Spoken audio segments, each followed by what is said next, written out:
Bem-vindo ao canal Entendendo a Mensagem. As melhores explicações bíblicas você encontra aqui. Por favor, se inscreva e curta o vídeo para que possamos levar Jesus Cristo a mais pessoas. Fique com Deus e vamos para o vídeo.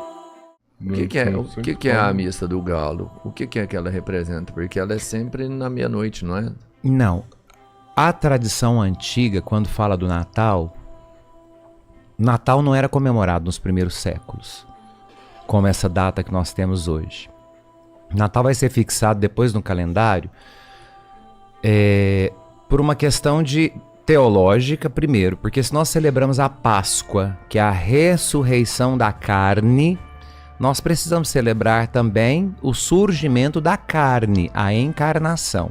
Então, o Natal inicialmente não era uma questão discutida entre os cristãos, porque para o cristianismo a base da fé é a morte e a ressurreição. Portanto, o símbolo maior do cristão é o túmulo vazio.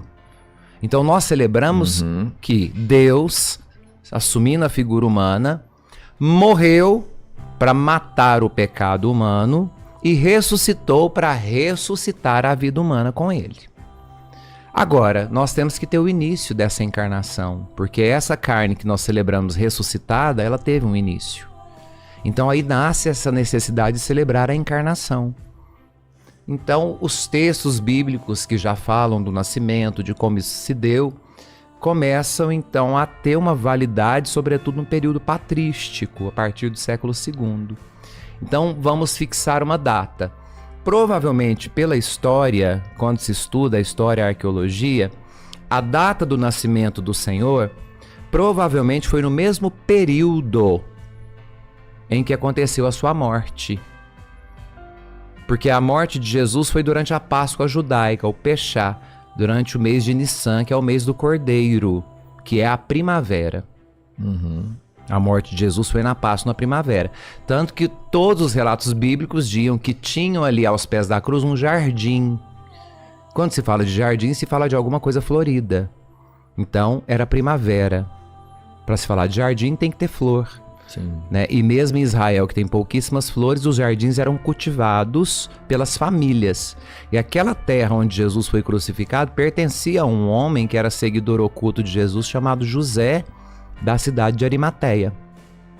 Então ele cedeu o terreno para Jesus ser sepultado ali. E o Santo Sudário, por exemplo, que é o manto que envolveu o corpo de Jesus, e acredita-se que de fato seja o manto verdadeiro, ele traz as flores, que são flores de Israel, daquela época, datado daquele período. Né? Tem o pólen, inclusive, no tecido. Então, a data da morte de Jesus foi durante a Páscoa. Isso não tem como negar, porque Jesus desceu a Jerusalém, subiu para Jerusalém para comer a Páscoa, né? O Shabat da Páscoa. A data do nascimento de Jesus provavelmente foi também na primavera.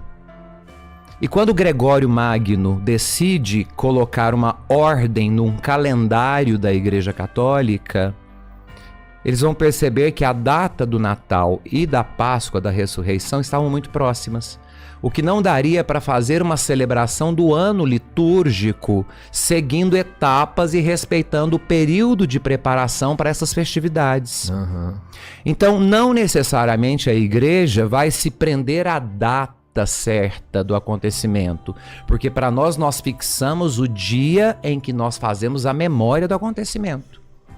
E como existia já no Império Romano uma festa pagã, que era a festa dedicada ao Sol Invictus, ou seja, ao Sol que sempre vence, que era uma festa pagã que celebrava a despedida do Sol, que era o grande solstício de inverno, porque está chegando o inverno intenso agora, a partir de 21 de dezembro, no hemisfério norte. Então a festa era da noite do dia 24 para o dia 25, era a despedida do Sol. Porque o sol só vai voltar agora na primavera. Vai passar todo o inverno escondido, é neve e frio. Então os pagãos celebravam a despedida do sol, porém, eles acendiam cera de abelha com óleo de azeite e pavio e pregavam isso na ponta dos ciprestes e dos pinheiros, acendendo as luzes, como quem espera a luz do sol voltar. Então acendiam-se essas luzes nos ciprestes e nos pinheiros, iluminavam os pinheiros como uma homenagem, como quem espera o sol voltar. Isso era próprio do paganismo. O que o cristianismo faz? Vamos trazer isso para a nossa verdade. Quem é o sol para o cristão? Jesus. Então nós vamos esperá-lo. Nós vamos ter um tempo de preparação, de espera, 4 semanas, que nós chamamos de advento, ou seja, o que há de vir. E nós fazemos o que para esperá-lo? Montamos árvores com luzes, esperando a chegada do sol. É curioso esse espelhamento, assim, Sim, né, porque tudo o que acontece, a grande maioria dos ritos, são inculturações de ritos muito anteriores às religiões. Inclusive de épocas antes de Jesus. Muito antes. É como se fosse Vamos pegar essa história, vamos colocar aqui. E vamos adaptar isso para nossa verdade. Para nossa religião. Isso. Aqui. É isso. E... Então fixa-se a data do 24 de dezembro, porque era a data pagã que celebrava-se a despedida do sol, porém a expectativa do grande sol, da volta do sol.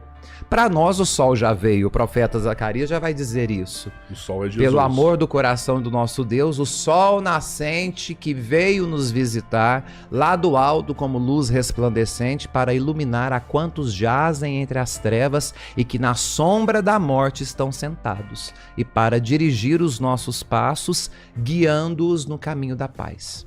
Isso o profeta já dizia. Porque realmente antes de Jesus nós vivíamos em trevas. Na escuridão. Na escuridão. Engraçado que tudo tem uma vinculação, né? Tipo, a manjedoura, Jesus nascer num presépio, tudo, né? Você já pensou por que Belém? Por que Jesus nasceu em Belém? Porque é a cidade do rei Davi. E ele veio para cumprir a profecia de que o Messias nasceria na casa de Davi. Maria e José viviam em Nazaré. Então. Só que foi um recenseamento obrigado por Roma.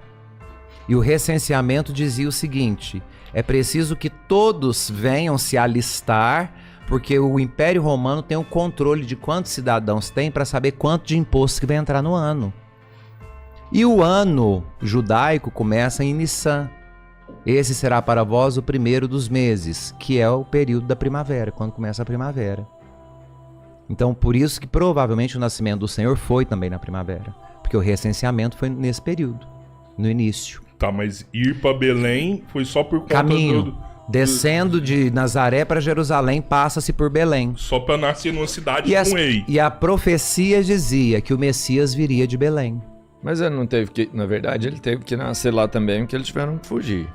Não, porque eles matariam todos os primogênitos, não? Não, depois. Isso é depois que ele nasce. Aí é que vem a ordem para matar Quando eles todos. estavam indo para Jerusalém, Maria começa a ter as contrações e então agora era preciso parar, porque o menino nasceria. E quando eles chegam em Belém, como era recenseamento, Belém era meio que uma cidade hospedaria. E eles entram em Belém, só que como era recenseamento, a cidade estava lotada de gente que estava descendo para Jerusalém. E não teve uma alma piedosa para oferecer um canto para essa mulher dar à luz. Por isso que João, no Evangelho, no capítulo 1, que é o prólogo de João, ele vai dizer, né? Veio para o que era seu. Quem que esperava o Messias? Os judeus. Quem que esperava se cumprir as profecias e a lei por meio de um homem da tribo de Judá, que seria o sucessor de Davi? O grande rei, o grande monarca, o povo judeu. Então quem eram os seus? Os judeus. E João vai dizer, ele veio para o que era seu, mas os seus não o quiseram.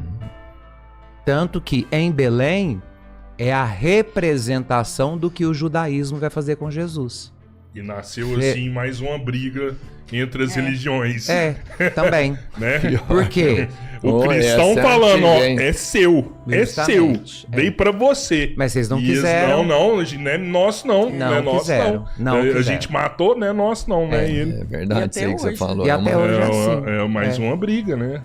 E assim foi. Então Belém, aqui, muito mais do que a ideia de que Jesus, Maria e José tiveram que entrar em Belém, o autor sagrado, ele está fazendo uma referência da rejeição dos judeus sobre a figura do Messias. Então a história de Belém não ter lugar, porque não existe isso. Alguém falava, mesmo que seja uma hospedaria, não, essa mulher tá parindo, nós precisamos de acudir, põe ela aqui no banheiro, que seja. Né? Só que o que o autor sagrado quer deixar claro? Eles não quiseram receber o Messias. As portas estão fechadas para ele. Então quem vai recebê-lo? Né? Ele nasce dentro de um curral e a primeira visita que ele recebe é de quem? Dos pastores. Ah, tá. Dos pastores que estavam com o rebanho nas pastagens. No inverno não tem rebanho nas pastagens. 24 de dezembro é neve no Oriente. Por isso também. Né? Então, mais uma vez, a gente sabe que as datas aqui... Hoje já não neva tanto naquela região, mas na época de Jesus nevava muito, era uma região muito fria. Até hoje o hemisfério norte é muito gelado, né?